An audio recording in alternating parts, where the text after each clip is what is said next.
नमस्कार। जे news and views की ओर से आप सबको हार्दिक नमस्कार। आज मैं एक नए टॉपिक के साथ आप लोगों के समक्ष उपस्थित हूं।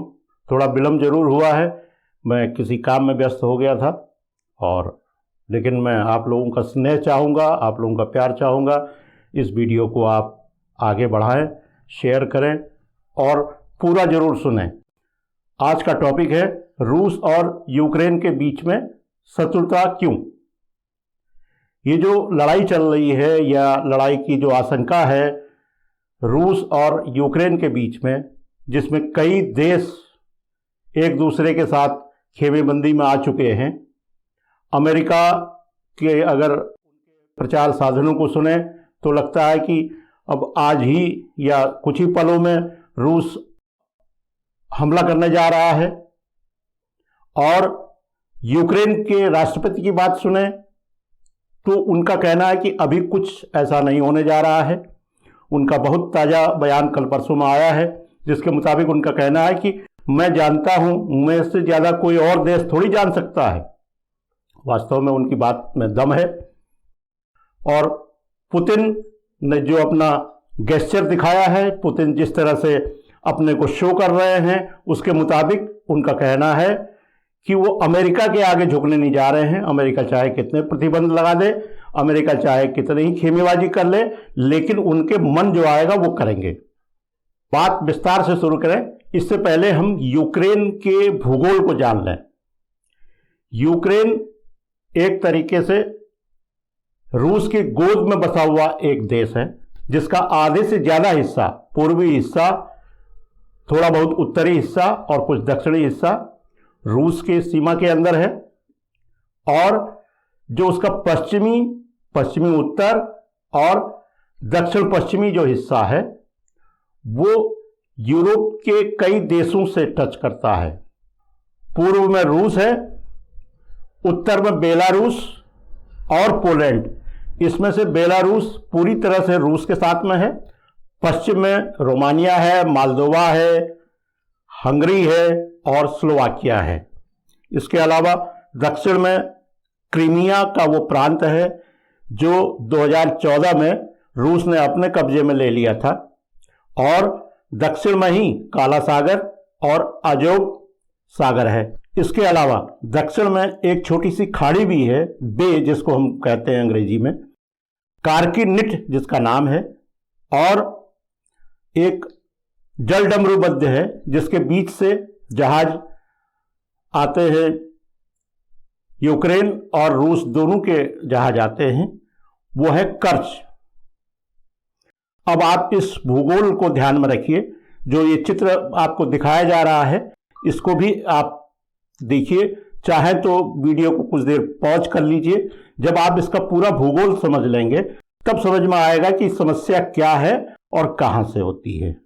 रूस ने जब सामदाम दंडभेद चारों तरह की चीजें कर ली तो इसी बीच में नाटो ने यूक्रेन के सामने प्रस्ताव रखा कि आप अपने यहां डेमोक्रेटिक प्रणाली जो है उसको ठीक कर लें। विपक्ष के नेता जूलिया टिमोशेंको को रिहा करने की बात कही गई। राष्ट्रपति विक्टर यानुकोविच ने इसकी प्रक्रिया शुरू की। रूस का तब तक दबाव पड़ गया, यानुकोविच बैकफुट में आ गए। उत्तरी यूक्रेन में इसका विरोध शुरू हुआ, कई जगह प्रदर्शन शुरू हुए। राजधानी कीव में इंडिपेंडेंट स्क्वायर में बहुत बड़ा विरोध प्रदर्शन हुआ, युवाओं पर गोली चली। 100 से ज्यादा प्रदर्शनकारी तथा 18 पुलिसकर्मी इस संघर्ष में मारे गए। आखिरी में राष्ट्रपति यानुकोविच पर महाभियोग लगाया गया और उन्हें अपदस्थ कर दिया गया। यानी कि ये बात 2014 की चल रही है। रूस ने मौका देखा और सुदूर दक्षिण में क्रीमिया के रूप में जो ऑटोनोमस स्टेट था उसमें रूस ने अपनी सेना भेजी और 4 दिन में ही अपना कब्जा अभियान पूरा कर लिया। इसके बाद रूसी सेना ने यूक्रेन के बॉर्डर पर मजबूत बाड़ लगा दी और यूक्रेन के लोग अब क्रीमिया में नहीं जा सकते हैं। 2017 में यूक्रेन की संसद ने नाटो में शामिल होने के लिए प्रस्ताव पारित किया। धीरे धीरे मामला आगे बढ़ता गया। आखिर में दिसंबर 2021 का समय एक बार फिर गर्मी पैदा करता है। इस महीने रूसी राष्ट्रपति व्लादिमीर पुतिन अचानक भारत आते हैं, 6 घंटे बाद लौट जाते हैं।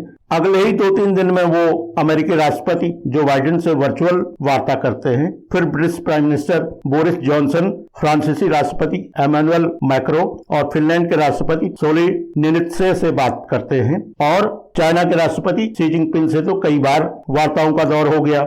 इससे पहले 2019 में बेल्जियम की राजधानी ब्रसेल्स में यूक्रेन के तत्कालीन राष्ट्रपति पेट्रो पोरोशेंको तथा नाटो चीफ जेन्स स्टोल्टेनबर्ग के बीच में वार्ता हुई थी और यूक्रेनी राष्ट्रपति ने वादा किया था कि उसे हर हालत में नाटो ज्वाइन करना है। अब हाल के जो 2-3 महीने के हालात हैं उनसे आप सब वाकिफ हैं। 1 लाख से ज्यादा रूसी सैनिक यूक्रेन की सीमा पर तैनात हैं। रूस ने अपना S-400 मिसाइल सिस्टम उत्तरी सीमा पर स्थित बेलारूस नामक देश में तैनात कर रखा है। काला सागर में उसके युद्धपोत गश्त कर रहे हैं। हालात बहुत नाजुक दिखाई दे रहे हैं। रूसी राष्ट्रपति व्लादिमीर पुतिन दुनिया के देशों से सहयोग जुटाने की जुगत में हैं। ठीक इसी दौर में यूक्रेनी राष्ट्रपति व्लादिमीर जेलेंस्की ने आरोप लगाया है कि रूस उनका तख्ता पलट करने की तैयारी कर रहा है। अब बात करते हैं यूएसएसआर की। यूएसएसआर को पहला नेतृत्व मिला जोसेफ स्टालिन से। इन्होंने 1953 तक यूएसएसआर का नेतृत्व संभाला। इसके बाद आते हैं निकिता सर्गेविच ख्रुश्चेव, जिन्होंने 1953 से लेकर के 1964 तक यूएसएसआर को नेतृत्व दिया। ख्रुश्चेव के बारे में एक महत्वपूर्ण जानकारी यह है कि ख्रुश्चेव ने अपने जीवन का प्रारंभिक काल यानी कि नौकरी का काल यूक्रेन में किया था। बाद में साम्यवादी पार्टी में शामिल जब हुए तो उन्हें जो है यूक्रेन का प्रभारी बना करके एक बार फिर से यूक्रेन भेजा गया। इस तरह से ख्रुश्चेव यूक्रेन की रग रग से वाकिफ थे। यही कारण है कि ख्रुश्चेव ने सत्ता संभालते ही क्रीमिया को यूक्रेन के कब्जे में दे दिया। जिस क्रीमिया पर 2014 में पुतिन ने कब्जा किया, वो क्रीमिया 1954 में ख्रुश्चेव ने यूक्रेन को दिया था और 60 साल बाद रूस ने उसे फिर से वापस ले लिया। अब थोड़ी सी नजर यूक्रेन की सांस्कृतिक विरासत तथा मानव इतिहास पर डालें तो पाते हैं यूक्रेन शुरू से ही रूस से अलग विकसित हुआ है और इसको ठीक वैसे ही एशिया और यूरोप का प्रवेश द्वार कहा जाता है जैसे टर्की को। यूक्रेन में प्रागैतिहासिक काल पेलियोलिथिक पीरियड में मनुष्य के मौजूद होने के प्रमाण मिले हैं। यह काल करीब 9 लाख वर्ष पहले माना जाता है। टीसा, वो, नीपर नदियों के किनारे इसकी सभ्यता विकसित हुई। सिंधु घाटी की सभ्यता इंडस वैली सिविलाइजेशन के दौर में यहाँ पर्याप्त विकास हुआ। पशुपालन, खेती, घर बनाना, शहर बसाना, बस्ती बसाना आदि यहाँ शुरू हो चुका था। यूरोप में इस सभ्यता को ट्राइपिलियन सभ्यता के नाम से जाना जाता है। नीपर नदी के किनारे यूक्रेन का सबसे बड़ा शहर कीव विकसित हुआ। 9वीं से 12वीं शताब्दी तक कीवन रूस के नाम से एक शक्तिशाली राज्य उभर के सामने आया, जिसने पहली बार पूरे यूक्रेन को एक किया। 12वीं शताब्दी में महान उत्तरी लड़ाई के बाद क्षेत्रीय रियासतों में फिर से बंट गया। 18वीं शताब्दी में इसके एक बड़े भूभाग पर रूसी सम्राट यानी कि वहां जार कहा जाता है उसको का कब्जा हो गया। बाकी बचे हुए हिस्से ऑस्ट्रो हंगरियन ने कब्जे में ले लिए। 1918 में एक बार फिर से आजादी की लड़ाई शुरू होती है, लेकिन 1922 में आकर के बोल्शेविक यानी कि जो रूसी साम्यवादी थे उन्होंने यूक्रेन को अपने कब्जे में ले लिया और यूएसएसआर में मिला लिया। इस तरह से यूक्रेन यूएसएसआर के स्थापना के समय के मूल देशों में शामिल है। इसके पहले प्रथम विश्व युद्ध में यानी यूएसएसआर में मिलने से पहले बड़ी संख्या में यूक्रेन के लोगों ने इंपीरियल सेना यानी कि रूसी जार की सेना के साथ मिलकर के लड़ाई लड़ी थी, लेकिन एक हिस्सा वो भी था जो कि ऑस्ट्रो हंगेरियन सेना के साथ में था, जिसने जार की सेना के खिलाफ ही लड़ाई लड़ी। 1918 के बाद यही लोग बोल्शेविक तथा पोलैंड की सेना के खिलाफ लड़ाई लड़ते रहे। इस दौरान यूक्रेन कई टुकड़ों में बंट गया। पूर्वी यूक्रेनी पीपुल्स रिपब्लिक, पश्चिमी यूक्रेनी पीपुल्स रिपब्लिक, हत्सुल रिपब्लिक तथा रूसी साम्राज्य के प्रभाव वाले यूक्रेनी सोवियत साम्यवादी गणराज्य यानी कि यूक्रेनी एसएसआर का गठन हुआ। इस दौर में एक ब्लैक सेना का भी उदय हुआ जो कि ट्रॉट्स्की की सफेद सेना और बोल्शेविकों की लाल सेना से लड़ी, लेकिन 4 साल के बाद ही ब्लैक सेना का अस्तित्व खत्म हो गया। हम पाते हैं कि रूस और यूक्रेन के बीच में भले ही दूरी बहुत ज्यादा न हो, लेकिन यूक्रेन के लोग रूस से सदा दूरी बनाए रखे। दूसरे विश्व युद्ध में देखते हैं 1939 में जर्मनी और सोवियत रूस की सेनाओं ने पोलैंड को पराजित किया और पोलैंड को आपस में बांट लिया। इसके बाद पोलैंड के उस हिस्से को जहां यूक्रेनी निवासियों की अधिकता थी उसे यूक्रेन में मिला दिया गया। गालिसिया और वोलोनिया के यूक्रेन में मिल जाने से पहली बार यूक्रेन एक राष्ट्र के रूप में सामने आया। यूक्रेन की जो मुख्य भूमि है उसके दक्षिण में दो प्रांत हैं, डोनेट्स्क और लुहानस्क। उस क्षेत्र को डोनाबार के नाम से जाना जाता है।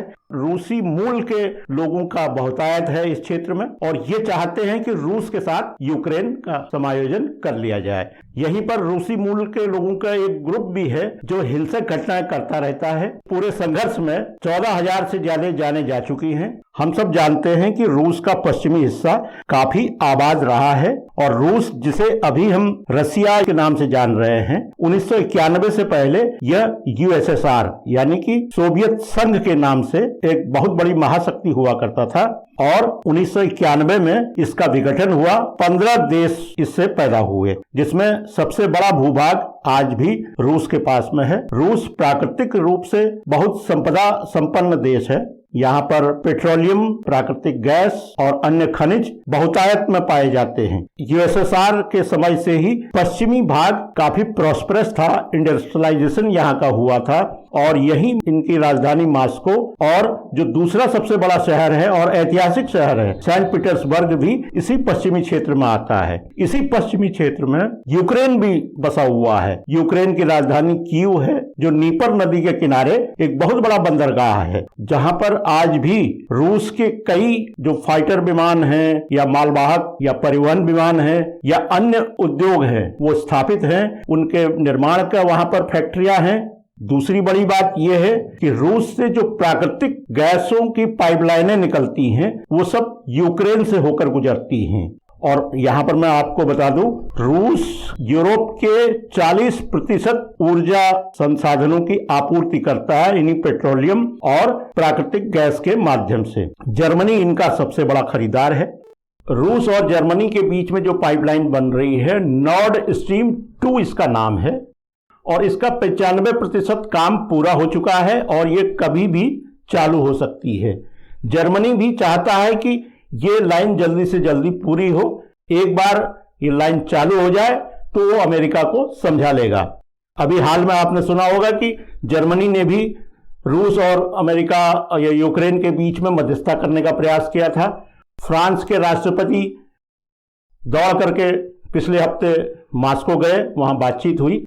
यानी कि यूरोप के हर देश के अपने अपने हित हैं, अपने अपने स्वार्थ हैं।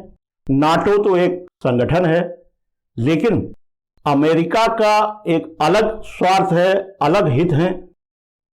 तो कुल मिलाकर के अगर ये देखें तो एक यूक्रेन एक प्यादा है जिस पर बड़े बड़े राष्ट्र खेल रहे हैं। फ्रेंड्स, आज का वीडियो आपको कैसा लगा? अगर अच्छा लगा हो तो जरूर शेयर करिएगा। शोध मैंने किया है और आपको नटसेल में बताने की कोशिश की है कि यूक्रेन क्या है, रूस के क्या हित हैं, अमेरिका के क्या हित हैं और अब पूरी होती है आज की बात। बहुत बहुत धन्यवाद। नमस्कार।